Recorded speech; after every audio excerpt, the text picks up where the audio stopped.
Hello les aviateurs, ravi de vous retrouver sur ma chaîne YouTube pour un moment absolument exceptionnel. On est à Melun-Villaroche, sur l'aérodrome de Melun-Villaroche, et regardez juste autour de moi, on est avec le seul avion en état de vol au monde, le Renault Caudron. Regardez, c'est une machine extraordinaire. Moi, je suis en transe quasiment. Et puis, bien sûr, la Renault Rafale, une série finition alpine. On en parlera tout à l'heure. Mais regardez cet avion.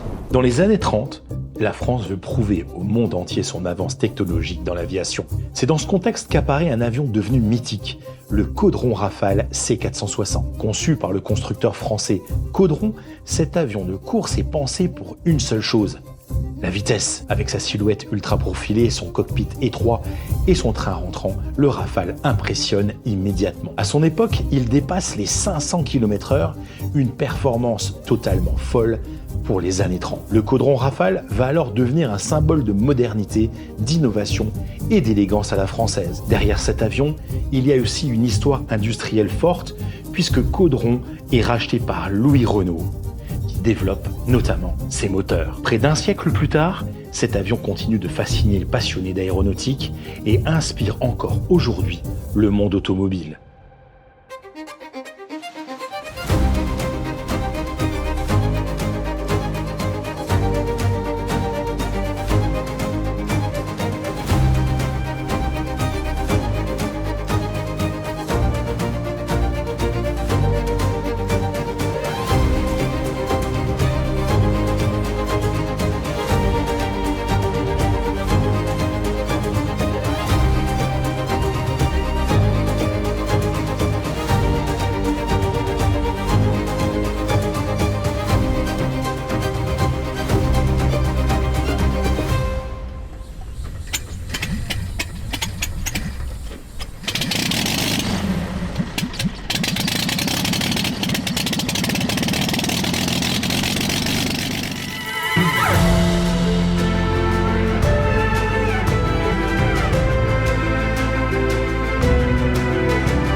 Donc les aviateurs, regardez, premier vol, vous avez vu, on l'a suivi vraiment de près, un avion absolument mythique, 1934, premier vol et premier record pour Hélène Boucher à l'époque, et avec la voiture l'étoile filante de chez Renault aussi.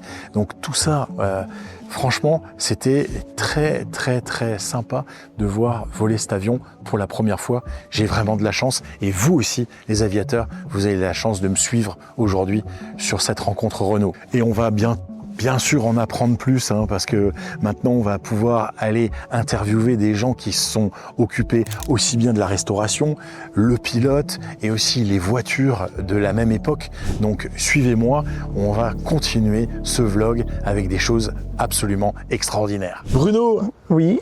Ravi de te rencontrer parce qu'on se connaît depuis un petit moment. Depuis très longtemps, que de vue, oui, de vue. Ravi de te rencontrer. Et puis, entre pilotes, je vais te poser des questions de pilote. Oui. La première, tu me disais tout à l'heure, parce qu'on a parlé un peu en off, donc le moteur, c'est pas le moteur d'origine. Non. C'était un Bengali. Voilà. D'origine, c'était un Bengali 6Q, donc Oui. la série des 6Q qui était préparée spécialement pour les courses. Oui. Donc il y avait deux moteurs, puisque le Bengali fait environ 9 litres. Oui. Et il y avait deux moteurs. Il y avait un moteur qui faisait en dessous de 8 litres de cylindrée et qui sortait 330 chevaux, et un autre qui sortait 380 chevaux. Suivant, suivant la course qu'il y avait à faire, si c'était de la distance Oui. ou de la vitesse pure. Et Hélène Boucher, elle, c'était plus de la distance. C'était plus de la distance, oui. D'accord, ok. Sur l'avion sur lequel elle volait. Alors, pareil, l'hélice et le train d'atterrissage, sur le modèle d'origine, c'était à air. Alors d'origine, oui, en fait, le 6Q, il entraîne un petit compresseur à air, puisque même le démarreur du 6Q est à air aussi. Donc on injecte de l'air dans les cylindres, et ça pousse les pistons et ça fait démarrer le moteur. Et donc avec ce compresseur, ils alimentaient aussi le train d'atterrissage principalement. L'hélice, elle n'était pas alimentée par un compresseur, c'était un mécano qui venait au départ du vol, qui gonflait l'hélice. C'est de là que vient le terme gonfleur d'hélice, qui gonflait l'hélice, ça faisait passer l'hélice en petits pas. Et il y avait une pastille sur le cône d'hélice qui, avec la vitesse, s'écrasait et faisait passer l'hélice en grands pas en vol. Et en fait, l'hélice dans les années 30 était secrète. Je ne sais plus si c'est aux États-Unis ou pour les coups de Dodge de la mort, ils démontaient l'hélice après les vols pour pas que ça soit copié. Ouais. Exceptionnel. Alors la deuxième chose aussi, c'est les volets de courbure, parce que ça, c'est quand même rare sur un avion. Oui. Et déjà, en plus, en 1930, oui. Franchement, Riffard, il avait pensé à tout. Il avait pensé à tout, oui. Et donc, tu peux m'expliquer un peu le système de volets en de fait, courbure forcément, c'était des avions qui étaient faits pour la course.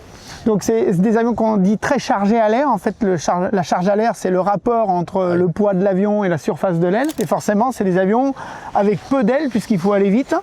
Et donc pour compenser ça, il y avait les volets de courbure. Alors en plus, ils sont de taille très conséquente sur ces avions, ce qui fait qu'en finale, quand on arrive en effet de sol, on a énormément de puissance pour le tenir en finale. On approche à 160 km/h, 165 km/h. On a énormément de puissance, on sent que ça vole pas quoi, hein, que c'est le moteur qui tient l'avion en vol. Et en fait, à la réduction et quand on arrive en effet de sol, on a vraiment l'impression de se retrouver sur un coussin et tout devient beaucoup plus simple. L'arrondi se fait assez facilement, à part la visibilité bien sûr. Ouais, alors justement, ça, on va en parler. Parle-moi de ton premier vol. Parce que ça, c'est quelque chose d'extraordinaire pour un pilote. Alors, le premier vol, alors forcément, on monte pas là-dedans sans expérience, forcément. Donc, via mon travail et toutes les restaurations qu'on fait chez moi, j'ai volé énormément d'avions différents. Donc, je suis arrivé avec le background, avec les connaissances qui allaient bien pour voler là-dessus. J'ai quand même pris les précautions de le mettre sur la base de Longwy. Oui. Où il y a 2 km de piste, je ne sais plus combien, pour être sûr que ça allait le faire. Et comme tous les avions, à partir du moment où je l'ai mis sur le train principal, je me suis senti bien dedans. Alors il y a pas mal de couples au décollage, il faut mettre pas mal de pieds. Et puis les distances de roulage sont quand même avec le petit pas, avec l'hélice hydraulique, puisque là maintenant il y a une hélice à pas variable hydraulique, c'est quand même 400 mètres quoi, hein, de roulage. Hein. Ah ouais, quand même. C'est 400 mètres de roulage. Et ton ressenti une fois en l'air alors? Alors une fois en l'air. C'était la banane. Non, la trouille. Non, pas la trouille, mais on est hyper. Je fais énormément de vols d'essai, donc déjà la partie vitesse, instrument de vol est vraiment secondaire. La première chose qu'on regarde, c'est quand même le moteur, que tout fonctionne bien, que les tours soient convenables, que la PA soit convenable, que la pression d'huile tienne. Malgré tous les tests qu'on a fait, ça reste quand même la partie la plus importante. Et puis et après, comme tous mes vols d'essai, je fais très très simple. J'ouvre d'un côté pour me laisser de la place pour pouvoir dégager, et puis je me reporte vertical. Puis là, je commence à réfléchir. Et on passe de choses automatiques en fait on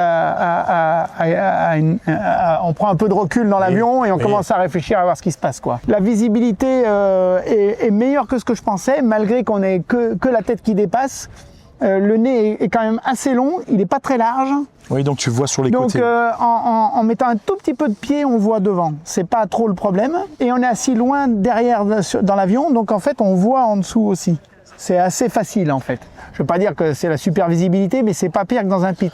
Alors après, tu le poses 2 points, 3 points? Non, je le pose un faux 3 points. D'accord. Je le pose avec de l'incidence, mais pas complètement 3 points. Alors je ne l'ai pas encore vraiment en main, parce que j'ai fait 6 vols. Ce qui en ressort, c'est que l'approche en longue finale, c'est 160 km/h, ça décroche à 120. Quand ça décroche, il n'y a pas de vrillage négatif en bout d'aile, donc ça part vertical. Forcément, il ne faut pas décrocher, ça c'est clair. Voilà, et où il faut décrocher à la bonne hauteur. Et en finale, t'approches quand même bien à plat? Alors j'approche, je me mets... On peut faire un virage, ça pose pas de problème sans facteur de charge, mais non, toutes les approches que j'ai faites, je suis arrivé 160 km/h, 165 km/h en longue, 130, 140 en courte. Voilà, je réduis gentiment. Là, il arrive en effet de sol. Et puis après, c'est facile, quoi. Voilà. Et après, c'est le TGV, il roule droit. Ah oui. Il est facile à tenir au pied. Oui, il est quand même assez. Pour un petit avion comme ça, il est quand même assez large. Ouais. Assez large. Oui, ça va bien. Le train d'atterrissage est assez large. Ça va bien. Ouais, pas de problème. Qu'est-ce que tu pourrais nous dire d'autre en anecdote pour ma communauté là qui. Ouais, petite anecdote. Parce que Bruno, il l'a refait aussi. Ce qu'il faut que vous sachiez. On a bossé quand même. L'avion a été arrêté 1 an chez nous, sur lequel on a fait entre 4 et 6 mois de travail. Et puis au total, l'avion est resté 1 an parce que on a envoyé le moteur en République tchèque en révision puisqu'il n'avait pas volé depuis 15 ans. Il n'avait pas tourné depuis 15 ans. Et puis on a repris pas mal de choses qui nous plaisaient pas au niveau des commandes de vol, de la cinématique, du circuit électrique. On a refait les amortisseurs, refait le système d'atterrissage, enfin tout vérifié quoi. On a fait une grosse vérif générale. Dans l'ensemble, ça s'est bien passé. Voilà, ce que je peux dire, c'est que quand on a la tête dans cet avion, on s'imagine Detroit qui est en train de battre le record du monde de vitesse. Et on a la vision de Detroit, quoi. On voit ce que voyait Detroit à l'époque. Nous en savons maintenant un peu plus sur ce fameux caudron Rafale. Mais son héritage ne s'arrête pas à l'aviation. Presque 90 ans plus tard, Renault a choisi de reprendre ce nom mythique pour l'un de ses nouveaux modèles, le Renault Rafale. Alors maintenant, allons découvrir avec un spécialiste cette voiture inspirée du mythique caudron Rafale. Tout d'abord, il faut savoir que Renault avait une volonté de revenir sur le segment D, qui est le segment des voitures de plus de 4,60 m, pour revenir un petit peu sur le haut de gamme, un segment que la marque avait un petit peu abandonné. On était resté traditionnellement avec le Renault Espace, qu'on avait renouvelé en 2023. Et nous avions vraiment la vocation de faire un véhicule avec beaucoup de style. Et quand il a fallu trouver le nom, on a vraiment essayé de chercher dans notre héritage. Et c'est tout naturellement qu'au fil de l'eau, on a voulu faire une affiliation avec le caudron Rafale, car à plus d'un titre, vraiment, ce véhicule tire son inspiration de l'aéronautique, et on va y revenir un petit peu plus tard. Oui, donc Rafale, en fait, le nom appartient à Renault depuis des lustres. Depuis 1936, plus précisément. Et donc, tu n'es pas sans savoir qu'il y a Dassault qui l'utilise également. Oui. Et donc, c'est un accord en fait entre les deux sociétés pour que Dassault puisse utiliser. Mais c'est vraiment Renault qui est propriétaire du nom Rafale. D'accord. Alors la commu, ils vont vouloir voir. Donc, présente-nous un peu en détail ce véhicule. Alors, donc ce véhicule, très précisément, il s'agit d'un Rafale hyper hybride, qu'on appelle communément plug-in hybride, dans le jargon technique. 300 chevaux. Tu as un bloc hybride de 200 chevaux à l'avant et à l'arrière, sur l'essieu arrière, un moteur électrique de 100 chevaux pour avoir une puissance combinée de 300 chevaux. Et il a ce qu'on appelle un couleur et matière très spécifique propre à cette version, avec cette magnifique couleur bleu sommet satin. C'est vraiment très sympa. Ce que je te disais tout à l'heure, c'est exactement.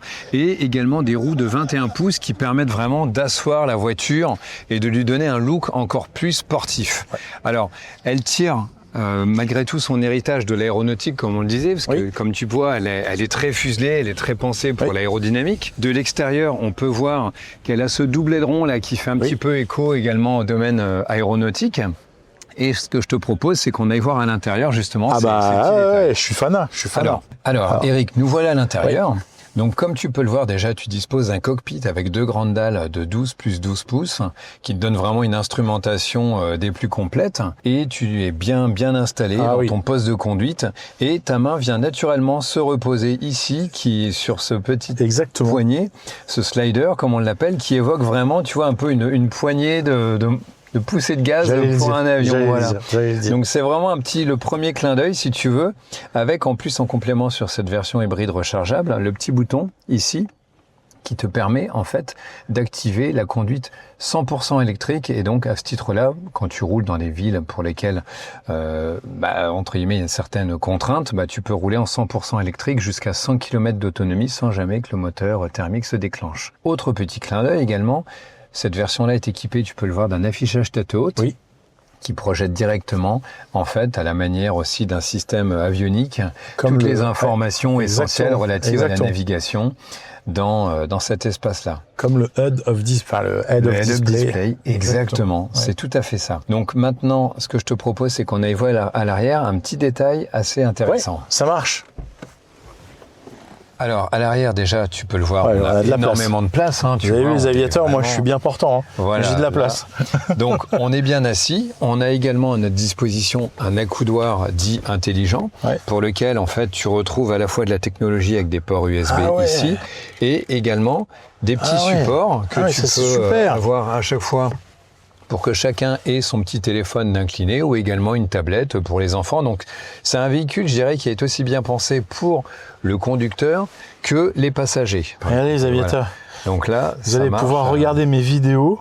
Exactement, tout à fait. Dans le Renault Rafale. Voilà. Elle est pas belle la vie? Autre petit détail qui fait vraiment directement écho au caudron, c'est justement ce petit caudron qu'il y a là, ici, qui est directement intégré dans le toit vitré opacifiant. En fait, donc là, ce que tu as, c'est un des plus grands toits vitrés panoramiques de la gamme.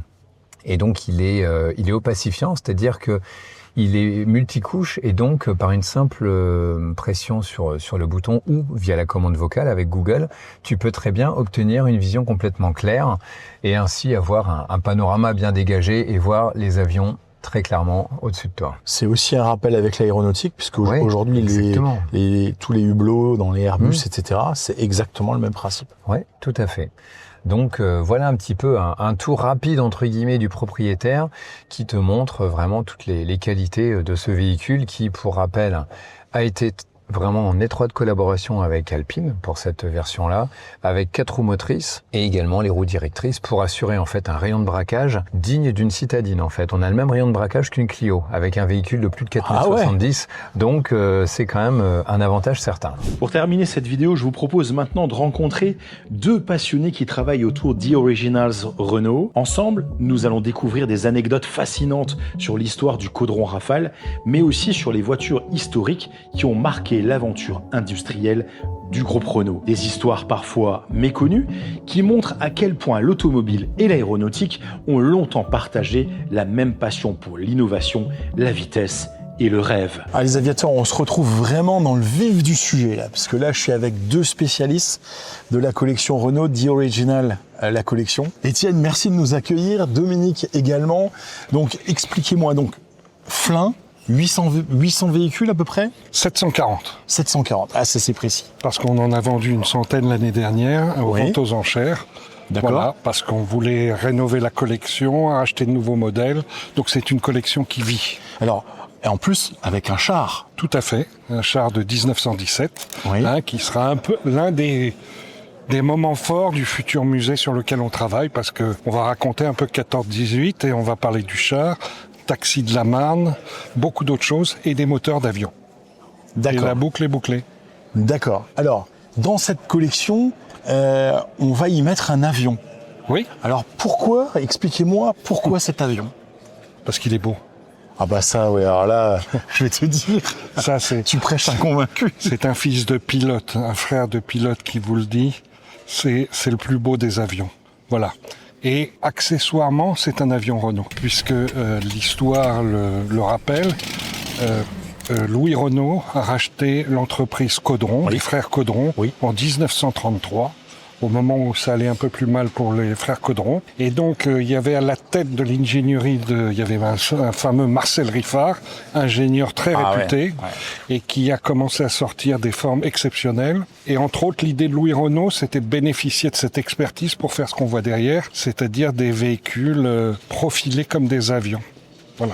C'est un peu une histoire... En fait, si tu regardes, effectivement, c'est des véhicules, tu rajoutes 2 ailes, ça vole, quoi. Oui. Mais ça, Dominique, c'est spécialiste. Hein, alors là. Ben oui, absolument.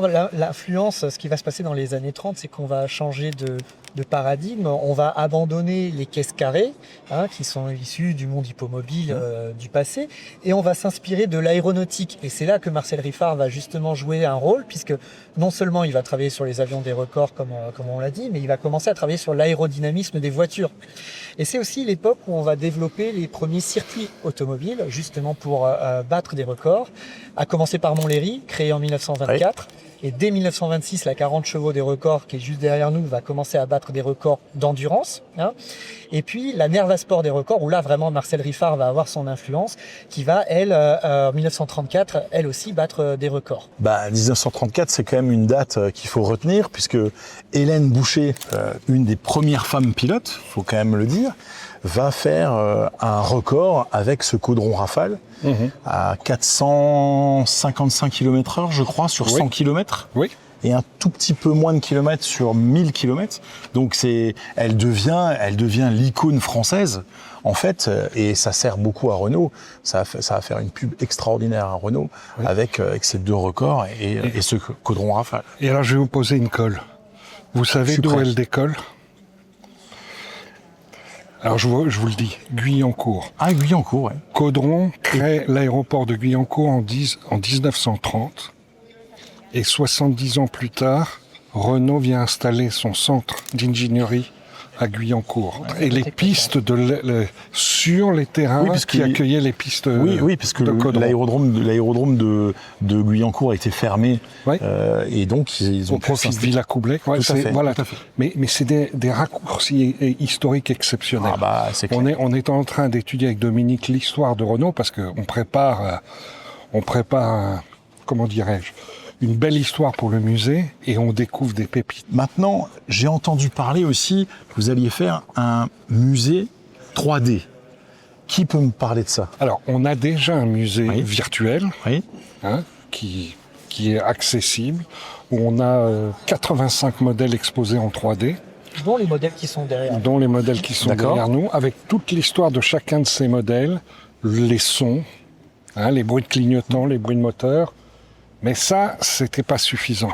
Donc, le musée 3D, c'est un vrai musée qui va voir le jour à la fin de l'année prochaine. À Flins. Et là, c'est un projet exceptionnel pour l'entreprise. Vous allez exposer votre collection complète, les 740. Alors, ça bouge, d'après ce que tu me dis. On va exposer des collections. D'accord. Puisqu'on va exposer des voitures, on va exposer un tank, on va exposer des tracteurs, on n'exposera pas de train, parce que ça prend trop de place. On va exposer un avion, je vous dis pas lequel, mais vous le comprenez assez vite. Oui. Mais on va aussi exposer des œuvres d'art. Et ça, c'est beaucoup moins connu chez Renault. Renault a une collection d'œuvres d'art exceptionnelles. Ah, d'accord. Quand je vous parle de Vasarely, Dubuffet, Doisneau. Ah ouais. Vous savez que Doisneau était un salarié de Renault.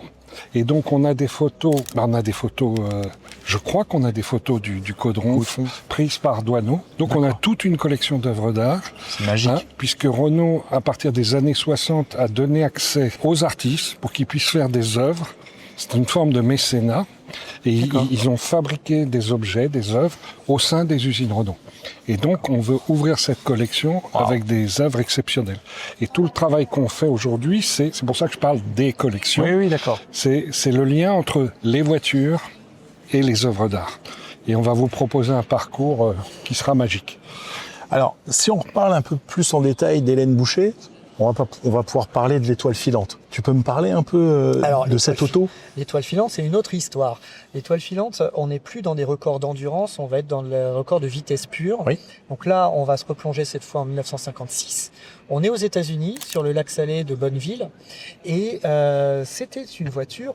Bon, tu peux voir qui ressemble finalement à un avion en miniature avec 2 empennages à l'arrière, qui était équipé d'une turbine. Parce qu'à l'époque, les constructeurs automobiles étudiaient de nouvelles solutions et ils se sont un peu tous mis à la technologie turbine. Finalement, ça va être abandonné, mais ceci dit, l'étoile filante en 56 va dépasser les records du 1 km et du 5 km à plus de 300 km/h. 306 et 308 pour être précis. La petite histoire, c'est que ces records, ils tiennent toujours parce qu'en fait, dans cette catégorie, personne d'autre n'a réussi à battre cette étoile filante. Incroyable. Maintenant, j'aimerais bien que tu me parles un peu parce que ça va vraiment intéresser ma communauté. C'est comment vous avez récupéré cet avion. Et là, je crois que tu as plein de choses à nous raconter. Ouais, c'est une idée complètement folle au départ.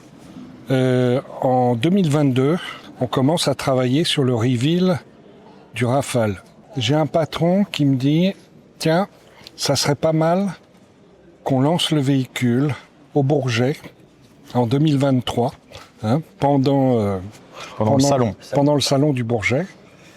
Et de fil en aiguille, on commence à imaginer, mais il faut qu'on justifie le nom de Rafale, puisque le choix du nom de Rafale, c'est une longue histoire avec Renault est propriétaire du nom depuis 1936. Et il y a une discussion avec Dassault pour pouvoir utiliser le nom, mais ça s'est très bien passé. Il n'y avait aucun problème sur le sujet. Mais vis-à-vis du grand public, il fallait qu'on explique la genèse, pourquoi appeler un véhicule Rafale. Et c'est pour ça qu'il est essentiel qu'on montre le passé de Renault comme constructeur d'automobiles et qu'en particulier on soit capable de mettre en avant un caudron Rafale. Bien sûr. Et alors là, c'est là que les difficultés ont commencé. Donc on a pas de 460 en France, pas de 450. Donc on a élargi le champ. Et puis c'est là qu'on est tombé sur cette pépite. Hein, on a vu des pistes par rapport au Bourget 2010 où il était resté au sol parce qu'il n'avait pas eu l'autorisation de voler. Et donc je prends contact avec les équipes à Los Angeles qui étaient propriétaires, une association qui était propriétaire de l'avion. Et on commence à discuter. Ils nous disent pourquoi pas. Mais il a eu un choc hélice à un moment, atterrissage. Donc on envoie un technicien sur place, l'ingénieur qui avait travaillé en 2010 sur l'avion au Bourget pour renforcer certains éléments. Et il revient, il nous dit, l'avion est nickel. Et donc on l'achète. Et ça, c'était à peu près 2 mois avant Le Bourget. Le Bourget. Et donc l'avion on renvoie des techniciens qui l'intègrent dans un container. Il monte sur un porte-container à Los Angeles. Et là, il doit faire quasiment tout le tour de la planète pour arriver au Havre. En plein milieu du Pacifique, l'hélice du porte-container casse. Non. Si. Et Gros stress. très très gros stress. Parce que quand vous avez le PDG de Renault que vous croise dans les couloirs, vous dit bon Étienne, c'est bon l'avion parce que si on lance le Rafale, qu'on n'a pas d'avion sur le podium, ça va moins bien le faire. Ah, voilà. oui. Et donc le bateau tourne, il est pris par des remorqueurs, il arrive à Panama. Il débarque le container, il me remet sur un autre bateau, il traverse le canal de Panama. C'est là que j'ai pris un abonnement pour suivre les bateaux sur la mer. Et il arrive 4 jours avant le Bourget. Il n'arrive pas au Havre, il arrive à Anvers. Ouais. Et là, en urgence, dédouanement, transport. Wow. Et il débarque dans un hangar du Bourget, je me souviendrai toute ma vie, 2 jours avant le reveal. Et je rentre dans le hangar, on était en train de le remonter, la petite larme à l'œil. Parce que On l'a fait. dans le même temps, vous savez, on est des industriels, donc il faut toujours des plans B. J'avais pris contact avec les gens du musée d'Angers. D'ailleurs, je les salue s'ils voient, parce que je leur explique la situation. Ils avaient un caudron, pas exactement celui qu'on souhaitait. Hein, je leur dis, vous seriez prêts à nous le prêter ? Ils me disent bien sûr, parce qu'ils étaient tellement contents qu'on rapatrie de l'autre. Et donc, de fil en aiguille, on leur a payé tout le matériel pour pouvoir le transporter, qu'on n'a jamais utilisé, puisqu'on a pu, au final, avoir l'avion en temps et en heure. Voilà, c'est une histoire... Donc ça, c'est ouais. premier step. Oui. Il est au Bourget, il a toujours pas volé. Non. Et donc là, step 2, vous voulez le faire voler. Alors, le step 2, c'est qu'on en profite d'abord. Oui, bon. On le monte partout. Rétromobile, etc.